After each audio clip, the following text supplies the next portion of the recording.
Hello বন্ধুরা, আমার channel জীবন রসিকে তোমাদের স্বাগত জানাই। যে যেখানেই থাকো ভালো থাকো, সুস্থ থাকো। আজকে আমি ডিনারে কি খাচ্ছি সেটা তোমাদের সাথে শেয়ার করছি।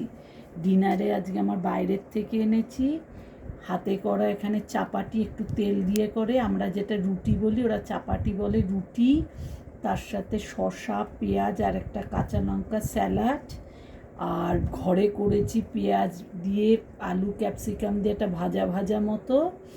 এর সাথে রয়েছে ফিশ কারি, এটা হচ্ছে একটু গোয়ানি স্টাইলে, মালওয়ানি স্টাইল বলে, যেটা গোয়ার দিকের লোকেরা খায়, একটু আলাদা, এটা নারকোল দিয়ে আর ওদের একটু অন্য টাইপের মশলায়, মারাঠিদের থেকে একটু আলাদা, কিন্তু এটা খুব টেস্টি হয় মারাঠিদের ফিশ কারির থেকেও। আর তার সাথে এনেছি ভাংড়া মাছ রাওয়া ফ্রাই। এখানে রাওয়া ফ্রাই মানে সুজিকে রাওয়া বলে, সুজি দিয়ে কড়া করে ফ্রাই করা। এটা হচ্ছে আজকে আমার ডিনারের খাবার। তোমাদের যদি ভালো লাগে লাইক করো, শেয়ার করো, তোমাদেরগুলো শেয়ার করো আমার সাথে। টাটা।